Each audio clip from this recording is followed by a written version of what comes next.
Okay.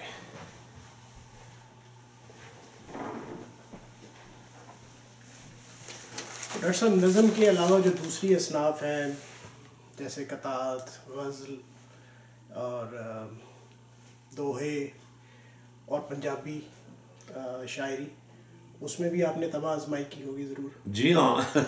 یہ تو یہ ہے کہ قلم اٹھاؤ، اور آج کل تو قلم بھی نہیں اٹھانا پڑتا، یعنی کمپیوٹر پر بیٹھو اور بیٹھتے ہی لگتا ہے جیسے ذہن میں بیٹھا ہوا کوئی شخص آپ کو ڈکٹیٹ کرتا ہے کہ آپ نے کس زبان میں لکھنا ہے اور آپ نے کس فارمیٹ میں لکھنا ہے.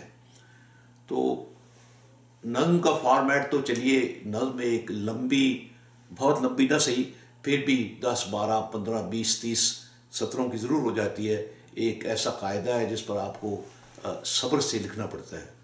لیکن میں نے قطعات بھی کہے ہیں، سے حرفیاں بھی کہی ہیں اردو میں، یعنی جنہیں ہم سلاسی کہتے ہیں، پنجابی میں سے حرفی کہتے ہیں. اور میں نے غزلیں بھی کہیں، یہ نہیں کہ غزلیں نہیں کہیں، اور نہ صرف اردو میں بلکہ ہندی میں اور پنجابی میں بھی. تو میں آپ کو مثلا سلاسیاں 3 4 سناتا ہوں.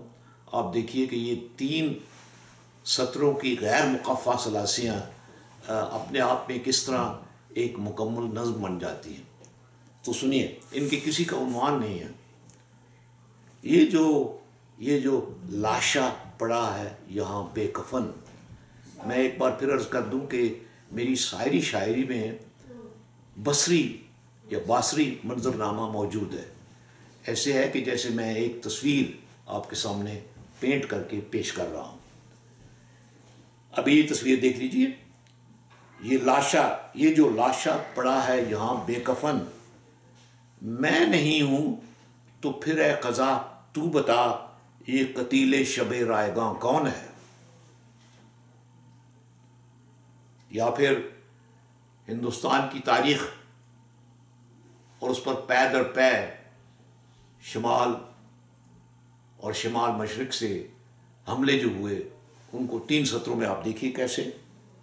مجھے سنبھالو کہ میں آپ کا ہی ماجد ہوں، کہ ہندو کش پہ ہی بیٹھا ہوا ہوں، نیم مردہ سا پھنسا ہوا ہوں میں غزنی اور سومنات کے بیچ.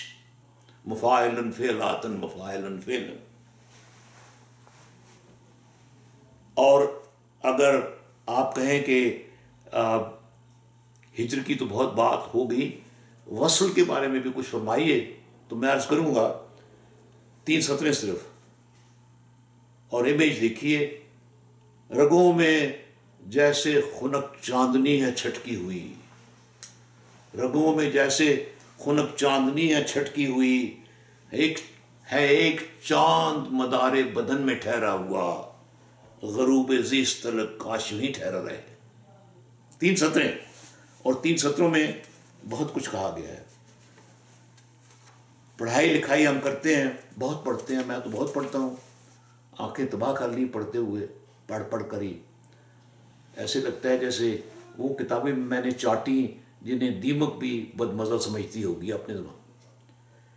تو خود کو ایک بار کہا کہ کتابیں خود پہ نہ حاوی کرو کبھی آنند، کتابیں خود پہ نہ حاوی کرو کبھی آنند، کہ یہ تو پیلے ریشم کی نہج رکھتی ہیں، ہے ان کی بافت ایک تابوت گورے ناسفتہ.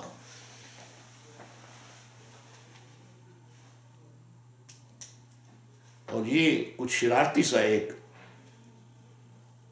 سی حرفہ بیان ہے، 3 سطری، کہ 1000 کوششیں کرتا رہا ہوں 60 برس، 1000 کوششیں کرتا رہا ہوں 60 برس، میں اس کو کیسے نکالوں بدن کے ریشوں سے، وہ ایک شخص جو 19ویں برس میں ہے. تو یہ تو خیر سے سطری غیر مقفع سلاسیاں تھیں. لیکن میں نے غزلیں بھی لکھی ہیں، یہ نہیں کہ غزلیں نہیں لکھی. میں آپ کو ایک غزل سناتا ہوں جس سے آپ کو اندازہ ہوگا. میری غزلوں میں عام طور پر سکہ بند الفاظ تو خیر بالکل ہی نہیں آئیں گے، لیکن فارسیت بھی کم نظر آئے گی، ہندوی بیان زیادہ نظر آئے گا. نظر سنیے کہ بھرے پورے میلے میں گئے تھے کس کے سہارے بھول گئے. بھرے پورے میلے میں گئے تھے کس کے سہارے بھول گئے. کس کی انگلی مٹھی میں تھی ہم بیچارے بھول گئے. The child last in a festival. میلے میں گم شدہ بچہ, دنیا کے میلے میں گم شدہ شاعر. بھرے پورے میلے میں گئے تھے کس کے سہارے بھول گئے. کس کی انگلی مٹھی میں تھی ہم بیچارے بھول گئے.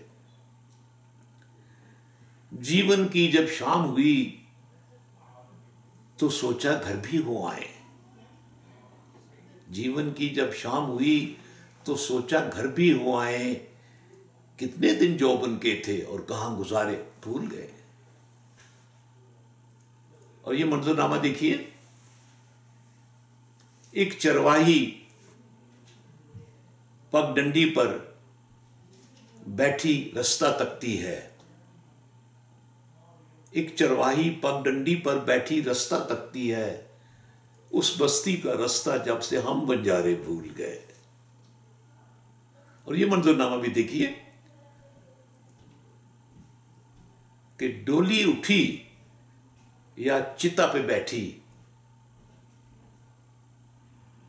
ایک برابر تھا اس کو. یاد رہیں دو روتی آنکھیں چہرے سارے بھول گئے. اور ایک شعر اور دیکھیے, پڑ گئے اپنی جان کے لالے کیسے سپیرے تھے ہم بھی. پڑ گئے اپنی جان کے لالے کیسے سپیرے تھے ہم بھی.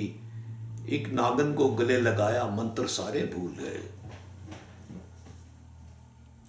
اور بھی بہت سے اشعار تھے, یاد نہیں رہتے, لیکن جیسے میں نے عرض کیا کہ نہ صرف ہندی نہیں, ہندوی اردو میں جسے ہم کلشٹ اردو نہیں کہتے, فارسی سے لبریز اچھا ہے, میٹھی فارسی سے لبریز, شربت نہیں, سیدھا سادہ پینے کا شربت. اور میں نے کہا کہ جیسے صبح اٹھے تو جی چاہا کہ کچھ لکھیں تو شاید پنجابی میں کوئی ہو جائے. تو پنجابی میں بھی ہم نے قطعے کہے, اور تعداد کا تو اندازہ ہی نہیں ہے. ایک دن میں بیٹھے بیٹھے کئی بار 15-20 قطعے تو ایک دن میں ہو جاتے ہیں. غزل 2-4 غزلیں ہو جاتی ہیں.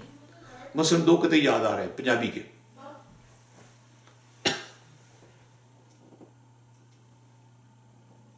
گرم سانچ جے گلنا ہے تاں چل میرے نال.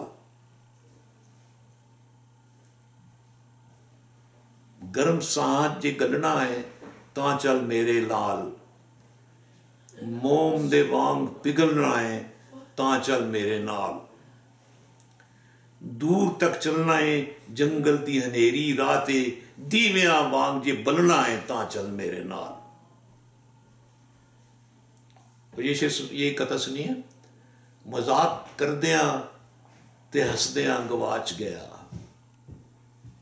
مذاق کردیاں تے ہسدیاں گواچ گیا.